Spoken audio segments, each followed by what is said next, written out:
E aí, galera do Juvenal, aqui estou eu para fazer a revisão do 8º ano de História da nossa prova trimestral, que acontecerá segunda-feira próxima. E eu quero que você fique atento, principalmente para os comentários que eu farei mais evidência. E claro, a princípio, a título introdutório, eu quero apenas aqui relembrar a vocês o que é o nosso conteúdo programático. Então, por exemplo, está o capítulo 2, que é a matéria da nossa prova parcial, que você deve estudar pela prova, tá certo? Aquelas 8 questões, inclusive as questões do filme, e fazer memória também do que nós trabalhamos naquele filme, porque ele traz toda uma memória daquilo que a gente trabalhou sobre a questão indígena no Brasil, tá certo? Principalmente por causa dos jesuítas, que foi um grande braço nesse processo de alcançar os não alcançados. Outra coisa também é o nosso capítulo 3, que é onde terão as nossas questões inéditas, tá certo? E claro, uma questãozinha de desafio aí para você testar seus conhecimentos e ganhar mais meio ponto na sua nota, que é justamente a escravidão africana no Brasil. E nesse assunto, o que é que nós temos? O filme Mauá, o Imperador e o Rei. Deixa eu fazer aqui uma correçãozinha. Assiste 16 minutos, beleza? Procura lá no YouTube. Se eu encontrar aqui e conseguir colocar o link do filme no próprio canal, na revisão, aí você dá uma olhada. Se não, dá uma procurada. Assista 16 minutos do filme, tá bem?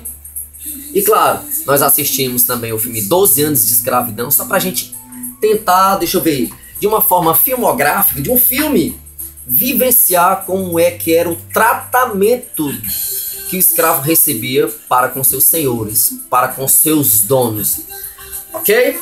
Então, preparando aqui nosso material, vamos dar início, tá certo? Só organizando aqui.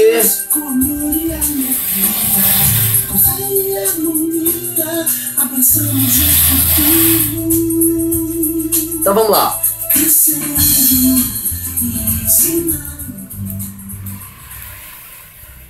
Então, no nosso assunto, a título introdutório, como uma partezinha aqui de revisão. Então, nós estudamos que desde a chegada dos portugueses no Brasil, logo após a assinatura do Tratado de Tordesilhas, os portugueses não se contentaram com aquela parte divisória. Não é à toa que o Brasil cresceu basicamente ou até mais do que o dobro daquela primeira parte que havia ficado pelo Tratado de Tordesilhas. Certo? Então eu quero que você fique atento a uma coisa. Seguinte, que a primeira forma de colonização do Brasil foi as famosas faixas litorâneas, aquelas linhazinhas nas horizontais. Lembra da prova parcial, né? Então foram definidos 15 lotes, e desses 15 lotes, somente 2 prosperaram, que foi Pernambuco e São Vicente. E aí o que é que acontece? Portugal inicia um outro processo de colonização. Beber aqui uma aguazinha, tá certo? Enquanto a gente dá continuidade à conversa. Bem, a segunda tentativa foi o sistema de governo geral. Ixi, essa daqui, ó. Chupa aí essa manga agora. Chupa aí essa manga, que essa aqui, pelo amor de Deus. Essa aqui é fácil demais. É justamente o quê? O governo geral, auxiliado por 3 ministérios. Ouvidor-mor, responsável pela justiça. Capitão-mor, responsável pela defesa. Provedor-mor, responsável pelas finanças. Beleza? Esse foi o segundo modelo de colonização no Brasil. E é esse que vai dar certo, vai ser implementado a economia açucareira. E é aí que entra o trabalho escravo africano. A substituição progressiva. Começa a sair a mão de obra indígena e começa a entrar intensamente a mão de obra africana. Por quê? Porque agora a mão de obra africana, certo? Então, porque dava muito lucro. O que dava muito lucro? O tráfico. O que era o tráfico? Trazer da África para com o Brasil. Agora você vai lembrar comigo aqui do filme Mauá, o Imperador e o Rei, que você deve assistir 16 minutos. Tem uma cena super curiosa e interessante no filme, que é justamente naquele momento em que o seu Pereira, que vai ser o patrão do Irineu quando ele é uma criança, e ele está conversando lá com o seu Batista, e aí ele diz assim, pergunta a ele se ele quer entrar no comércio dos escravos, e ele diz assim, olha, os ingleses estão querendo acabar com o comércio, mas tem lá suas vantagens. Quanto mais difícil fica trazer os negros, e ele usa até a expressão pretos, quanto mais difícil fica trazê-los, mais caro eles ficam. Certo? Então, o tráfico dava muito lucro. Beleza? Por quê? Porque o Brasil estava estruturado no trabalho escravo. Então, todas as atividades eram realizadas pelo escravo. Tranquilo? Então, você tem que ficar bem ligado nisso aí. E aí, o que é que acontece? Todo aquele processo de trazer o negro da África para com o Brasil, então aquela viagem durava cerca de 3 dias, 3 para 4 dias, eram não alimentados, um copo d'água a cada 3 dias. Então eles traziam cerca de 200 escravos nos famosos navios tumbeiros, tá certo? Que eram os navios negreiros, os navios tumbeiros. Quando chegavam na costa do Brasil, alguns pontos do Brasil da costa, cerca da metade, ou um pouquinho mais da metade, já estavam mortos. Você lembra daquela cena que está lá o Valentim conversando com o Irineu, quando ele vai alimentá-lo, quando ele está com aquela máscara, né? Aquela máscara de Flandres, tá certo? Porque ele bebia uma cachaçinha e ficava matando o trabalho, que a gente pode considerar até como uma forma de resistência também. A embriaguez, tá certo? Fazer corpo mole ao trabalho, uma forma de resistência, não aceitar o trabalho escravo. E aí eles estão conversando, e ele pergunta como foi que ele chegou no Brasil. Ele disse, olha, eu, meu pai e minha mãe viemos socados num navio, o navio tumbeiro. Ele disse que a mãe dele morreu no caminho. O pai dele era forte, logo foi vendido na costa. Nunca mais ele viu o pai.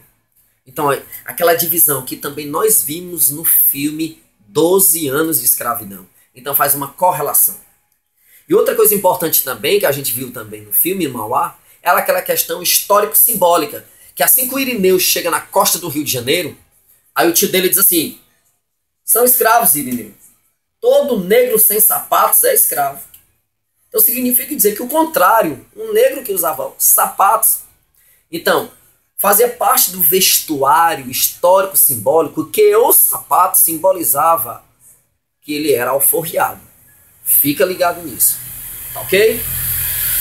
Então, outra coisa também importante sobre a questão africana era a depressão que os negros eram acometidos. Então, que nós chamamos de banzo. B-A-N de Natal, Z de zoada e O de ovo. Tá certo? Banzo. Era uma espécie de depressão. Saudade. Tranquilo? Então, outra coisa importante também que a gente tem que lembrar do nosso assunto é justamente o processo de finalização da escravidão. Mas o processo de finalização da escravidão ele se dá por conta de muita resistência. Então houveram várias formas de resistir ao trabalho escravo. E nós podemos classificar muitas, como por exemplo, os negros incendiavam as plantações. Os negros, quando tinham oportunidades, conseguiam matar os gerentes das fazendas. Tá certo? Outra coisa também, quilombos, que foi o maior símbolo de resistência ao trabalho escravo, que era justamente aquele local onde eles se aglomeravam para tentar viver longe do trabalho escravo, como se tivessem na sua terra natal. Claro que isso era apenas uma alusão. Então, mas os quilombos ficavam embrenhados nas florestas e lá eles tentavam viver em comunidade. A arqueologia chega até a comentar que nos quilombos não existiam somente negros fugidos, mas existiam até índios e até brancos pobres, sem perspectiva de vida. Ok? Outra coisa importante também que você tem que ficar ligado é, por exemplo, existia uma função entre os escravos que era chamada escravos de ganho. Então, eram aqueles meninos que de mando para fazer, que realizavam afazeres. Vai ali na mercearia, compra uma coisa. Vai ali, pega aquele objeto lá naquela casa ali comercial. E eles recebiam uma graninha. E essa graninha, uma parte, tinha que ser dividida com o seu dono, o seu senhor. Então eles eram chamados de, essa classificação, essa classe de trabalho, era chamada de escravos de ganho. Ok? Muitas coisas vocês vão aprofundar no trabalho que eu passei. Aquele trabalho lá da ATD. Beleza? Continuando ainda o nosso assunto. Então nós temos aqui uma coisa importante também que eu quero classificar com você, é justamente o seguinte. O assunto sobre escravidão ele é tão pertinente agora, porque ele até lei federal ele já é. Então, existe uma lei que foi aprovada, chamada Lei 10.639, certo? E essa lei, na verdade, ela impulsiona, essa Lei 10.639, certo? Ela impulsiona o reconhecimento da pluralidade étnico-cultural. Olha, isso aí vai ser uma luva numa mão. Vai ser uma luva quando você começar a pesquisar sobre o seu trabalho, para você entender esses pormenores. Então a lei, tá certo? Ela obriga o ensino de história, tá certo? Da cultura afro-brasileira, tá certo? Então tem que fazer parte do conteúdo programático e é por isso que nós estudamos no 8º ano, tá certo? Nós estudamos em várias séries do ensino fundamental e do ensino médio, tá certo? Então, o reconhecimento dessa pluralidade, dessa riqueza étnica, racial, tá bom? Então, e aí dentro do nosso processo que a gente está trabalhando, o que é que nós temos também como importante? Eu vou dar uma olhadinha aqui no meu relógio, que é para não perder o tempo da gravação. O processo de libertação dos escravos ele vai se dar a partir de uma série de leis que nós trabalhamos, nós marcamos lá no seu livro. E aí nós podemos começar pela lei do ano de 1845, que é a lei Bill Aberdeen. O Aberdeen, seja lá o que for, tá certo? Presta atenção, chupa essa manga aqui, tu não vai vacilar nessa não, viu? Não vai dar uma de terrorista não, tá certo? Dá game over aqui numa besteirinha dessa, uma coisa muito fácil como essa. Saca só. Então, 1845, lei Bill Aberdeen. Ela autorizava a marinha inglesa a presar ou prender traficantes de escravos, já que era um comércio altamente lucrativo. Lembra que nós falamos? Então, essa lei autorizava isso. Agora você me pergunta, por que a Inglaterra está com essa onda, tá certo, de apresar, de prender traficantes? Para que o Brasil criasse uma lei abolicionista. Aí você pensa, vixe, os ingleses, ó, top! Entendeu? Altamente humanitários. Lembra das nossas aulas? Não foi isso. Os ingleses estavam pensando na ampliação do seu mercado consumidor no Brasil, já que a população do Brasil, uma grande parte era formada por escravos. Os escravos não recebem pagamento, porém não pode comprar. Se não pode comprar, não pode consumir. Então, durante 5 anos, a Inglaterra saiu prendendo, matando traficantes, afundando navios, até que em 1850 o Brasil aprova a Lei Eusébio de Queiroz. Lei essa que é falada lá no filme, viu? Se toca aí que ela é falada no filme também, tá certo? A Bill Aberdeen é falada no filme, tá certo? E a Eusébio de Queiroz também é falada no filme. Então fica ligado. Então, dentro desse processo, o que é que nós temos também? Seguinte. Eu só tenho um pouco mais de 6 minutos, mas vai dar certo, vai dar tempo. Então, 21 anos depois, no ano de 1871, é aprovada a Lei do Ventre Livre, ou Lei Rio Branco. Cuidado com o nome, viu? Ou Rio Branco, ou Ventre Livre. Adoro. Então, declarava que os nascidos naquela data eram livres.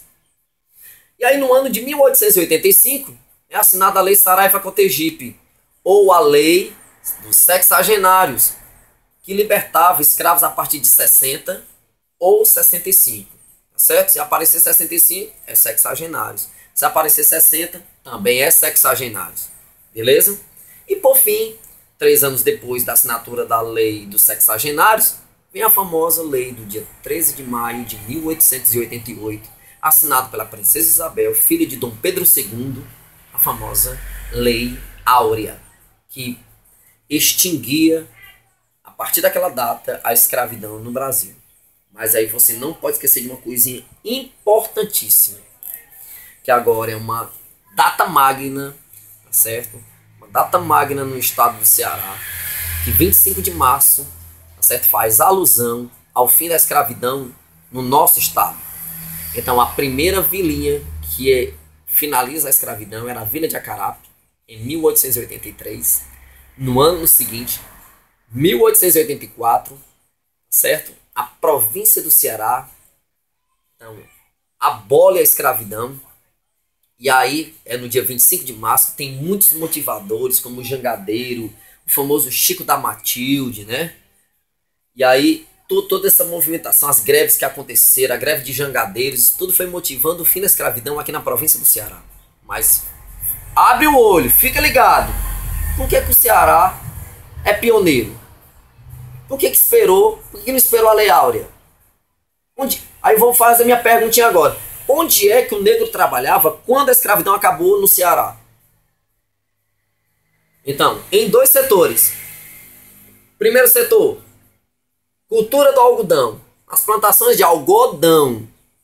Segundo, era como escravos domésticos.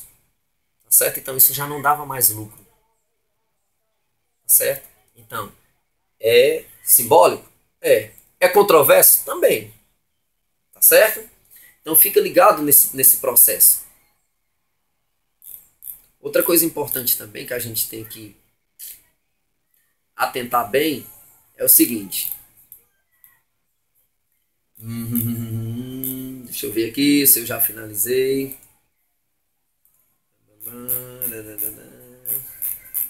Certo, certo. Adoro. Chupa essa manga. Vai comendo. Adoro.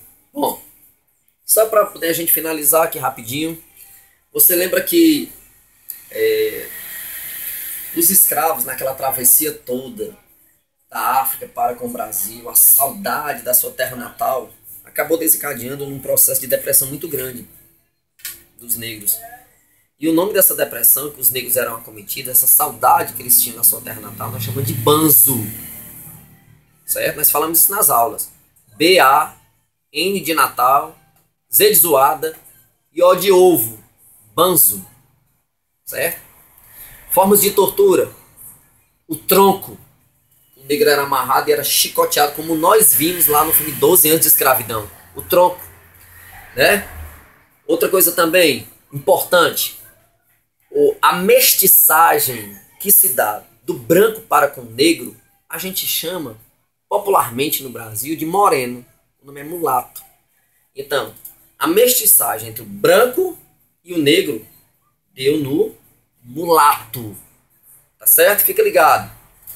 E aí o que é que nós temos também como importante é o seguinte.